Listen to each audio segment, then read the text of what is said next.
Hello guys, ఈరోజు వీడియోలో power system అంటే పవర్ ప్లాంట్ దగ్గర ఎలక్ట్రిసిటీ జనరేట్ అవ్వడం దగ్గర నుంచి కన్జ్యూమర్కి సప్లై చేసే వరకు ఈ మధ్యలో ఉన్న మొత్తం ప్రాసెస్ గురించి ఈరోజు వీడియోలో తెలుసుకుందాం. ఇక్కడ ఎలక్ట్రిసిటీని జనరేట్ చేసి కన్జ్యూమర్కి సప్లై చేయడం అనేది అంత ఈజీ ప్రాసెస్ కాదనమాట. చాలా లెంతీ ప్రాసెస్ ఉంటుంది. దీని గురించి పూర్తిగా తెలుసుకోవాలంటే ఒక రోజంతా అయినా సరిపోదు. అయితే షార్ట్ ఫామ్లో ఈజీగా అర్థమయ్యే విధంగా ఈరోజు ఎక్స్ప్లెయిన్ చేయడానికి ట్రై చేస్తాను. ఇక్కడ ఎంటైర్ పవర్ సిస్టమ్ను మెయిన్గా 3 స్టేజెస్గా చెప్పొచ్చు. Power generation, transmission and distribution అని. Again power transmission and distribution విషయానికి వస్తే primary transmission and secondary transmission అని, primary distribution and secondary distribution అని ఉంటాయన్నమాట. First of all power generation గురించి తెలుసుకుందాం. ఈ పవర్ జనరేషన్ అనేది డిఫరెంట్ ప్లేసెస్లో డిఫరెంట్ సోర్సెస్ నుండి చేస్తారు. అంటే లైక్ థర్మల్ పవర్ అని, wind power, solar, hydro power, డీజిల్తో, గ్యాస్తో ఇలా రకరకాల సోర్సెస్ నుండి పవర్ అనేది జనరేట్ చేస్తారు. ఈ జనరేషన్ కూడా ఒకే చోట జరగదు, డిఫరెంట్ ప్లేసెస్లో ఉంటుంది. బేస్డ్ ఆన్ సోర్సెస్ అవైలబిలిటీ, అంటే ఒక్కో ప్లేస్లో ఒక్కో సోర్స్ అవైలబిలిటీ ఉంటుంది. లైక్ రివర్ వాటర్ ఉన్న చోట హైడ్రో పవరు, ఎండలు ఎక్కువ ఉన్న చోటేమో సోలార్ పవరు, ఒక చోట థర్మల్ పవర్ జనరేట్ చేస్తారు. ఇలాగా వివిధ ప్లేసెస్లో డిఫరెంట్ సోర్సెస్తో ఎలక్ట్రికల్ ఎనర్జీ అనేది జనరేట్ చేస్తారు. ఇలా ఏ సోర్స్తో అయినా కూడా పవర్ జనరేట్ చేయడాన్ని మనం పవర్ జనరేషన్ అని చెప్పవచ్చు అనమాట. ఇక్కడ ఎంటైర్ పవర్ సిస్టమ్కి సంబంధించి ఒక బ్లాక్ డయాగ్రామ్ మనం చూడొచ్చు. ఇందులో పవర్ జనరేషన్ కానీ ట్రాన్స్మిషన్ అండ్ డిస్ట్రిబ్యూషన్ అనేది ఏ విధంగా ఉంటుందని ఒక సింప్లిఫైడ్ మెథడ్ ద్వారా మనం చూడొచ్చు అనమాట. ఇందులో టోటల్ 4 పవర్ ప్లాంట్స్ తీసుకోవడం జరిగింది. Power plant A, power plant B, C, D అని. ఇక్కడ సోర్స్ ఏదైనా కావచ్చు, సోలార్ కానీ, విండ్ కానీ, hydro, thermal, whatever it may be the source.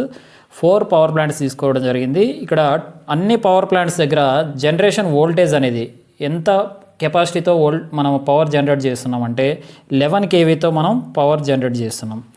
11 kVతో generate చేసిన పవర్ను అగైన్ స్టెప్ అప్ చేసి 220 kVకి మనం ట్రాన్స్మిషన్ ద్వారా లోడ్కి అనేది సప్లై చేస్తున్నాం. పవర్ జనరేషన్ అయితే అయిపోయింది. ఇలా జనరేట్ చేసిన పవర్ను మనం కన్జ్యూమర్కి సప్లై చేయాలి. ఇక్కడ కన్జ్యూమర్ అంటే హౌసెస్ కానీ, ఇండస్ట్రీస్ ఆర్ కమర్షియల్ షాప్స్, అది ఎవరైనా కానీ పవర్ని కన్జ్యూమ్ చేసుకునే వాళ్ళకు మనం పవర్ను సప్లై చేయాలి. సో దానికోసమే ట్రాన్స్మిషన్ అండ్ డిస్ట్రిబ్యూషన్ అని.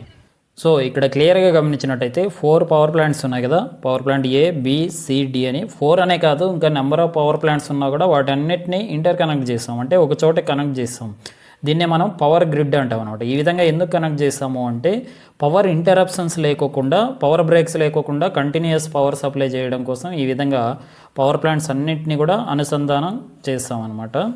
సో ఇక్కడ పవర్ ప్లాంట్ దగ్గర జనరేట్ అయిన పవర్, ఏ పవర్ ప్లాంట్ దగ్గర అయినా కానీ జనరేట్ అయిన పవర్ను అక్కడ స్టెప్ అప్ చేసి త్రూ ట్రాన్స్మిషన్ లైన్స్ ద్వారా ట్రాన్స్మిషన్ సబ్స్టేషన్స్ దగ్గరికి తీసుకురావడం, అక్కడ ఆ సబ్స్టేషన్స్ దగ్గర స్టెప్ డౌన్ చేసి అగైన్ డిస్ట్రిబ్యూషన్ సబ్స్టేషన్స్కి సప్లై చేయడం. డిస్ట్రిబ్యూషన్ సబ్స్టేషన్స్ దగ్గర నుంచి ఫీడర్స్ అంటాం కదా మనం, ఆ ఫీడర్స్ ద్వారా మనకి లోడ్కి అనేది పవర్ సప్లై చేయడం జరుగుతుంది అనమాట. ఇది ఎంటైర్ పవర్ సిస్టమ్కి సంబంధించి ఓవర్వ్యూ అనేది ఈ విధంగా ఉంటుంది.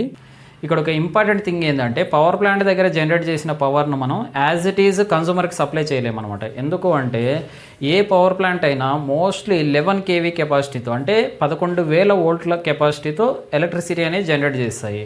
అక్కడ సిచ్యుయేషన్స్ బట్టి ఒకసారి ఇది తక్కువ ఎక్కువ కావచ్చు, కానీ మోస్ట్లీ 11 kVతో జనరేట్ చేస్తాయి అనమాట. సో పవర్ ప్లాంట్ దగ్గర జనరేట్ అయిన 11 kV సప్లైని డైరెక్ట్గా కన్జ్యూమర్ దగ్గరికి తీసుకోలేమన్నమాట. ఎందుకు అంటే ఇక్కడ ఎకనామిక్ పాయింట్ ఆఫ్ వ్యూలో కానీ, లేదా పవర్ ఎఫిషియన్సీ పాయింట్ ఆఫ్ వ్యూలో కానీ ఇక్కడ లాసెస్ని తగ్గించుకోవడానికి, అలాగే కాస్ట్ని తగ్గించుకోవడానికి మనం వోల్టేజ్ను step up and step down చేసుకుంటూ తీసుకెళ్తాం. అంటే వోల్టేజ్ లెవెల్ను పెంచుకుంటూ అలాగే తగ్గించుకుంటూ కన్జ్యూమర్ దగ్గరికి సప్లై చేస్తాం అనమాట. దీనికోసం ఏం చేస్తామంటే ఏ పవర్ ప్లాంట్ దగ్గర అయినా కూడా జనరేట్ అయిన పవర్ను అక్కడే ఒక స్టెప్ అప్ ట్రాన్స్ఫార్మర్ పెట్టి స్టెప్ అప్ చేస్తాం, వోల్టేజ్ లెవెల్ను పెంచుతాం. సపోజ్ 11 kV కెపాసిటీతో జనరేట్ అయిన పవర్ను 33 kVకి, 33/220 kVకి, 220ని 440కి ఇలాగ స్టెప్ అప్ చేసుకుంటూ తీసుకెళ్తాం అనమాట.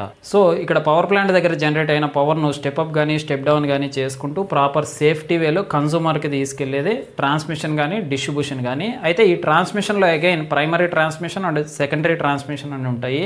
ఇక్కడ ప్రైమరీ ట్రాన్స్మిషన్ విషయానికి వస్తే వోల్టేజ్ లెవెల్స్ అంటే 132 kV, 220 kV, 400 or above 400 kV ఈ వోల్టేజ్ రేంజ్ ఉన్నదేమో ప్రైమరీ ట్రాన్స్మిషన్ అని. Voltage levels like 66 kV, 33 kV ఈ వోల్టేజ్ రేంజ్ ఉన్నవేమో సెకండరీ ట్రాన్స్మిషన్ అని. అలాగే డిస్ట్రిబ్యూషన్ విషయానికి వస్తే డిస్ట్రిబ్యూషన్లో కూడా primary distribution and secondary distribution అని ఉంటాయి.